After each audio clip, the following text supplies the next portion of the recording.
अस्सलामु अलैकुम वरहमतुल्लाहि वबरकातुहू। नाज़रीन, ये हमारा रमज़ान दर्स कुरान का छठा दर्स है।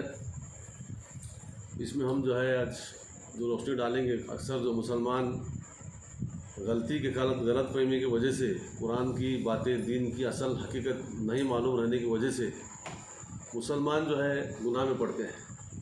आज तक का मेरा एक मानना है, मेरा ऑब्जर्वेशन भी है कि जो मुसलमान गुनाह पर हैं, मुसलमान भाई, उसमें 90% मुसलमान इस वजह से गुनाह में होते हैं कि उन्हें मालूम नहीं है गुनाह है या नहीं है, बताया नहीं जा रहा है। और उसमें जो जितने गुनहगार मुसलमान गुनाह पर है, उसमें के 90% मुसलमान जब उनको मालूम पड़ता है कि नहीं कुरान में गलती है, अल्लाह के नज़दीक गुनाह है, तो छोड़ देते हैं फ़ौरन। आज तक का मेरा यह है, इसीलिए ये जो है मज़ामीन हम यहाँ पर चुने हैं।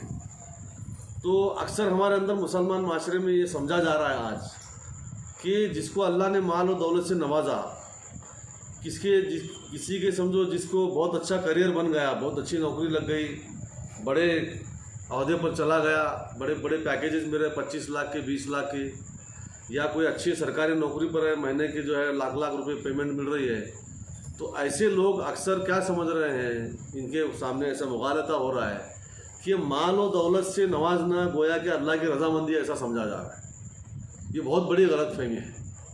अगर ऐसा है तो सब में ज़्यादा अमीर तो गैर मुसलमान है, क्या अल्लाह उनसे राज़ी है? इसका मतलब ऐसा है नहीं है। हमारे सामने सारी मिसालें मौजूद है, इसके बावजूद भी मुसलमान जो है सोचने के लिए तैयार नहीं।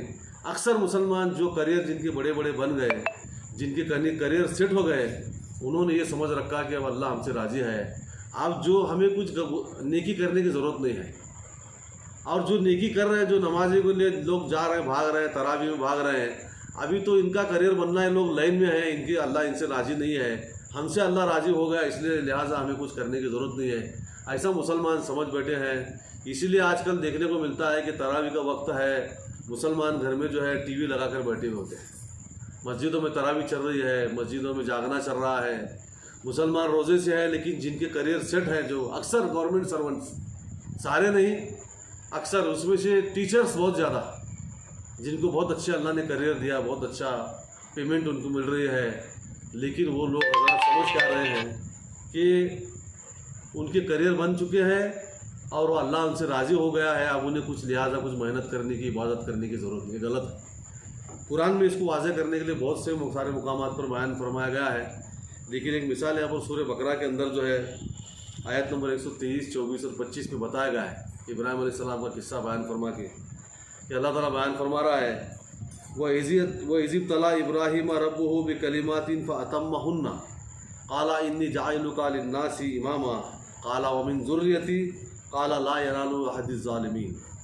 ये अल्लाह ताला बयान फरमा रहा है कि हम जब इब्राहिम अलैहिस्सलाम को इनके रब ने चंद बातों में आजमाया, वो हमें मालूम है क्या है, बचपन में घर से निकाला जाना, आग में डाला जाना, कमसीन औलाद को जो है मक्के के पास छोड़ देना, काबे के पास छोड़ देना, उसके बाद जो है वो औलाद जब जवान हुई तो उनको ज़ुबा करने के इम्तिहानात, बेशुमार इम्तिहानात में अल्लाह ने उनको आजमाया। जब उन्होंने इब्राहिम अलैहिस्सलाम ने उसको पूरा किया तो अल्लाह ताला बयान फरमाया इब्राहिम अलैहिस्सलाम से कि मैं तुम्हें तमाम लोगों का इमाम बनाने वाला हूँ।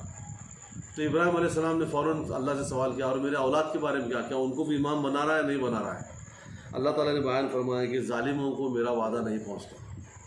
अल्लाह ताला बयान फरमाया कि इमाम बनाना, जो लोगों का इमामत बनाना का जो मनसब है, वो ज़ालिमों को नहीं मिलने वाला, सिर्फ नेक लोगों को मिलने वाला।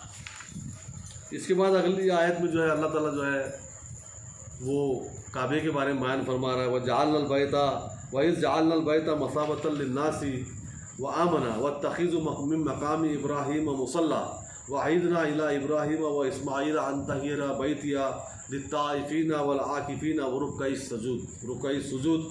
यानी और याद करो जब हमने खाने काबा को लोगों के लिए बार बार लौटने की जगह बनाई, सवाब की कमाने की जगह बनाई और अमन की जगह बनाई, और मुकाम इब्राहीम को हमने नमाज की जगह बनाओ, ऐसा हुक्म दिया।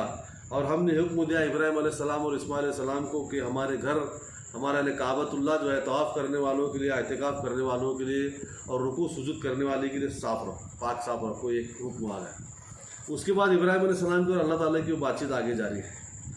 वइज़ क़ाला इब्राहीम रब्बि इजअल हाज़ा बलदन आमिना वरज़ुक़ अहलहु मिनत तमराति मन आमना मिनहुम बिल्लाहि वल यौमिल आखिर। अब इब्राहीम अलैहिस्सलाम ने अपनी दुआ में थोड़ा तरमीम की, अब इस यहाँ शहर बसने जा रहा है। इब्राहिम अलैहिस्सलाम बयान फरमा रहे हैं, आए मेरे रब।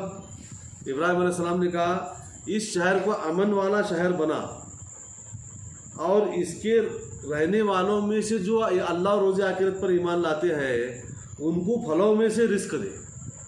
यानी अल्लाह ताला पहले क्या बयान फरमाया था कि इमाम बनाने का जो मेरा जो फजीलत है वो जालिमों को नहीं पहुँचने वाला, नेक लोगों को पहुँचने वाला। तो इब्राहिम अलैहिस्सलाम ने यहाँ पहले से ही दुआ कर डाली कि इस शहर को अमन वाला शहर बना और इसके रहने अब इसमें रहने वाले जो मक्का में तो इब्राहिम अलैहिस्सलाम और इस्माइल अलैहिस्सलाम की नस्ल से उनके औलाद ही बसने वाले। तो फिर भी इब्राहिम अलैहिस्सलाम ने कहा कि इस मक्के में रहने वाले लोगों में से जो अल्लाह और रोज़ आखिरत पर ईमान लाए उनको फलों से रिस्क दे। अल्लाह ताला बयान फरमा रहा काला वमन कफरा फउमत्तिउहु कलीलन सुम्मा अस्तर्रुहु इला अज़ाबिन्नार व बिसल मसीर। अल्लाह ताला बयान फरमाया नहीं, जो काफिर है मैं उनको भी थोड़ा दूंगा माल और बाद में उनको लाचार करके आग के अजाब की तरफ पकड़ कर लाऊंगा, बेशक वो बहुत बुरी लौटने की जगह है। तो इससे साबित होगा कि इब्राहिम अलैहिस्सलाम ने समझा कि नेक लोगों के लिए फजीलतें हैं, इमाम बनाने की फजीलत थी, रिस्क जो है वो सबको है। अल्लाह ताला बात नहीं, सिर्फ नेक लोगों को रिस्क नहीं, मैं काफ़ी लोगों को भी दूंगा, लेकिन बाद में उनको पकड़ के लाचार करके जहन्नुम के आग के अजाब की तरफ ले आऊँगा। बहुत बुरा अजाब है, वो बहुत बुरी जगह है। इस पर से हमें बात समझ में आती है कि इब्राहिम अलैहिस्सलाम और अल्लाह ताला की जो है बातचीत थी, उस पर से अल्लाह ने हमें बताया कि दुनिया में रिस्क और माल और दौलत का देना ये अल्लाह की रज़ामंदी की अलामत नहीं है। सिर्फ लोगों को माल मिलता है ऐसा नहीं है, या जिनको माल मिल गया वो अल्लाह उनके ऊपर राज़ी होगा ऐसा नहीं है। कुरान में कई मरतबा आया है। इसी मुसलमान में गलती हो रही है। मुसलमान क्या समझ रहे हैं, हमें तो रिस्क मिल गया, हमारा करियर बन गया, लिहाजा हमें क्या ज़रूरत है मेहनत करने की, हमें क्या ज़रूरत है रोज़ा रखने की, हम क्यों तरावी अटेंड करें, हम क्यों फजर पढ़ें। तरावी के वक्त में जो है मैच देखे जा रहे हैं आज घरों के अंदर, उसकी वजह सिर्फ यह है जिनके करियर बने वो लोगों ने समझा कि अल्लाह उनसे राज़ी है। अल्लाह नहीं फरमाया, अल्लाह ने बयान फरमाया काफिरों को वो दूंगा, यानी आप जिनको दे रहा है उसमें से काफिर भी हो सकते हैं, लेकिन बाद में याद रखो उनको अल्लाह ताला बयान फरमा रहा है मजबूर करके जहन्नुम के आग की तरफ डालूंगा और बहुत बुरी जगह है। तो मुसलमानों हमें सोचने का मकाम है, इस मुगालते में मत पड़िए। तमाम अंबिया अलैहिस्सलाम जो एक दो को छोड़कर सारे गरीब थे, उनके घरों में फाके चलते थे। खुद अल्लाह के रसूल सल्लल्लाहु अलैहि वसल्लम जो है उनके घरों में फाके चलते थे, आप पेट पर पत्थर बांध कर ज़िंदगी गुजारते थे। तमाम सहाबा इकराम एक या दो छोड़कर सबके घरों में फाके चलते थे, एक एक जोड़ पहनने के लिए एक जोड़ के सिवा कपड़े नहीं थे उनके पास। ऐसे गरीब लोग तो क्या उनसे अल्लाह राज़ी नहीं था। अबू जहल मस्ती करते घूम रहा था, फिरौन बादशाह बना था, क्या अल्लाह उससे राज़ी था? ये सारे किस्से हमारे सामने मौजूद हैं। इसके बावजूद मुसलमान दुनिया परस्ती के अंदर इतने आगे चले गए हैं कि आप समझ क्या रहे हैं कि लिहाजा हमारा करियर बन गया, लिहाजा अब हमें मेहनत करने की ज़रूरत नहीं है। ज़्यादा शुक्रगुजार बनने की ज़रूरत तुम्हें है। जिनको नहीं दिया वो तो मांगने के लिए जा रहा है, सब्र कर रहा है, लेकिन तुम्हें जो दिया है दो सजदे आपको ज़्यादा करने की ज़रूरत है, क्योंकि अल्लाह ने आपको दिया, उसको शुक्र अदा करना पड़ेगा।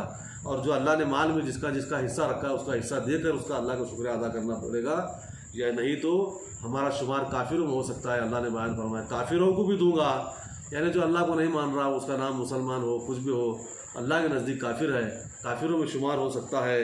और लाचार करा के मजबूर करके अल्लाह जो है जहन्नुम के आग की तरफ ले जाएगा। खुदा खास्ता ऐसा हमसे न हो।